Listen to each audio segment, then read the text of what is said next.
गांव के आरे स्थित फिल्टरपाड़ा में लोगों के वर्षों पुराने सैकड़ों आशियानों पर चला वन विभाग का बुलडोजर, जिसके चलते महिलाएं, बुजुर्ग और छोटे छोटे बच्चों समेत हजारों लोग हुए बेघर।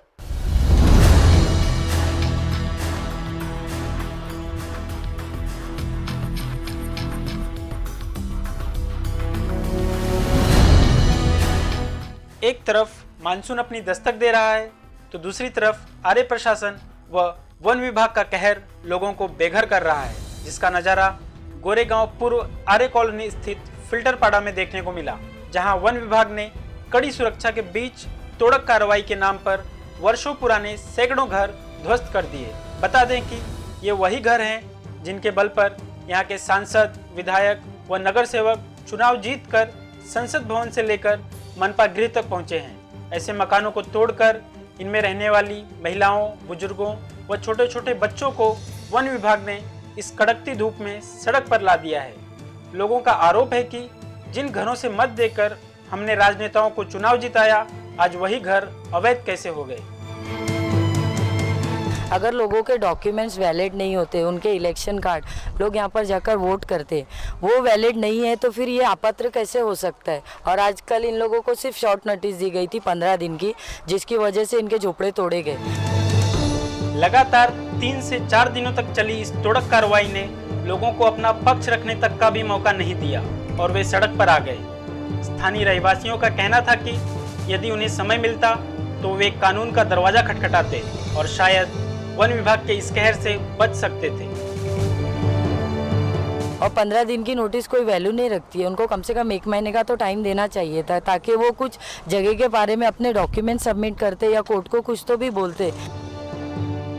वर्षों पुराने मकानों पर हुई इस तोड़क कार्रवाई ने आरे प्रशासन व वन विभाग को सवालों के कटघरे में ला खड़ा कर दिया है। साथ ही लोगों का यह भी आरोप था कि वर्षों पहले बने इस मकान को आरे प्रशासन ने ही बनाकर दिया था। इतना ही नहीं, मकानों को बनाकर देने की एवज में आरे प्रशासन के एक अधिकारी पवार ने उनसे लाखों रुपए लिए थे। इधर के लोग बोलते हैं कि ये आरे डिपार्टमेंट ने ही रूम बना के दिया और हम लोगों से 1 लाख रुपए लेते थे बनाने के लिए, मगर अभी ऐसा टाइम आ गया है तो बोलते हमारी जमीन नहीं है। जो यहाँ पर आरे वाले ऑफिसर से लोगों का कहना है, नाम क्या है, कुछ आपको नाम बताओ। पवार सर है एक, और एक दूसरे वाले का नाम क्या? पवार एक का नाम है और एक का क्या था? आरे वाले का पवार ही है ना, इधर का तो आरे के जो है वो पवार सर है। लोगों का यह भी कहना था कि उनके पास आरे प्रशासन द्वारा दी गई सर्वे पावती भी है, जो उनके मकानों को वैध प्रमाणित करती है। इसके बावजूद उनके मकानों को अवैध तरीके से तोड़ा गया है।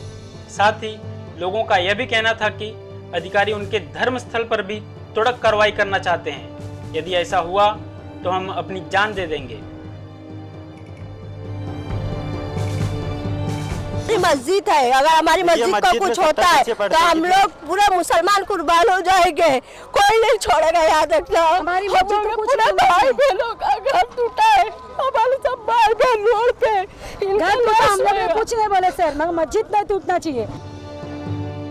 जनता का गुस्सा जनप्रतिनिधियों पर भी उतरा। उनका कहना था कि उनकी इस मुसीबत के समय में स्थानीय नगर सेवक कश्मीर घूम रहे हैं, तो वहीं स्थानीय विधायक की ओर से भी कोई उनका दुख बांटने नहीं आया है। ना कोई यहाँ नेता आया है, ना कोई यहाँ नगर सेवक है।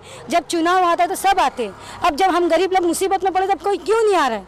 आपके यहाँ के नगर सेवक या आमदार को क्यों नहीं बुलाया? नहीं है, सब सेवक कश्मीर में घूम रहे, हमारा नगर सेवक कश्मीर गया हुआ घूम रहे। यहाँ के कामगार कोई कुछ नहीं कर रहा हम लोग के लिए। हमने सब 3 दिन से रोड पे पड़े, सब बाल बच्चे भूखे प्यासे। जब इस तोड़क कार्रवाई के बारे में वन विभाग के अधिकारी दाभोलकर से पूछा गया तो उनका कहना था, ये सारे मकान वन विभाग की जमीन पर अवैध तरीके से बनाए गए हैं, जिसे तोड़ने के लिए हमारे पास कोर्ट का आदेश है।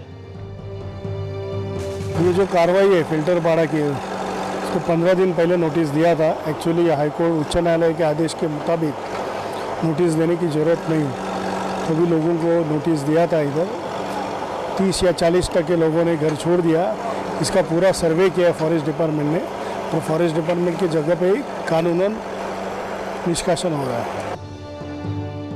लोगों की इस मुसीबत में लोगों का हाल जानने पहुंचे आरपीआई नेता प्रकाश खंडागले का कहना था कि यदि लोगों के मकान वन विभाग को तोड़ने ही थे तो पहले उनका पुनर्वसन करना चाहिए था।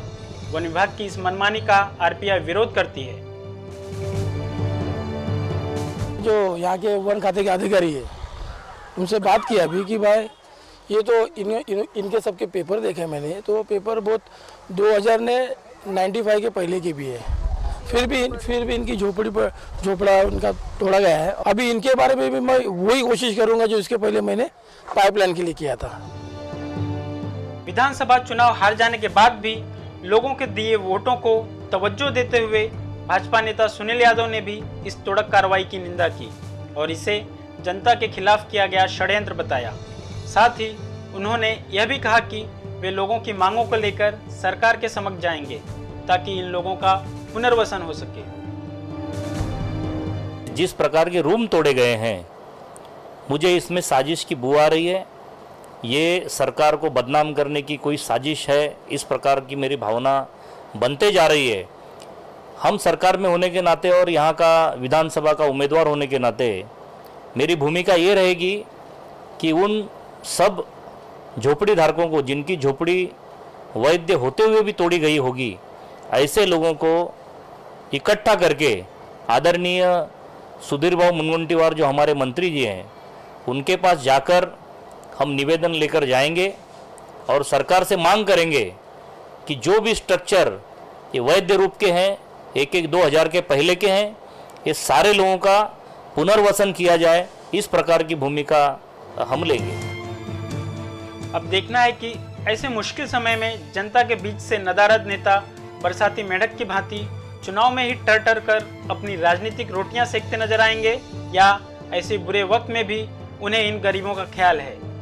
इन राजनेताओं का राजनीतिक खेल चाहे कुछ भी हो, पर इतना तो तय है कि यदि ऐसे समय में वर्षा ऋतु का अचानक आगमन होता है तो इन बेघर बुजुर्गों, महिलाओं और छोटे छोटे बच्चों को सहारा देने के लिए दूर दूर तक कोई मददगार हाथ नहीं दिख रहा है। कैमरामैन दीपक उपाध्याय के साथ विनोद यादव, सुर्खियां न्यूज़।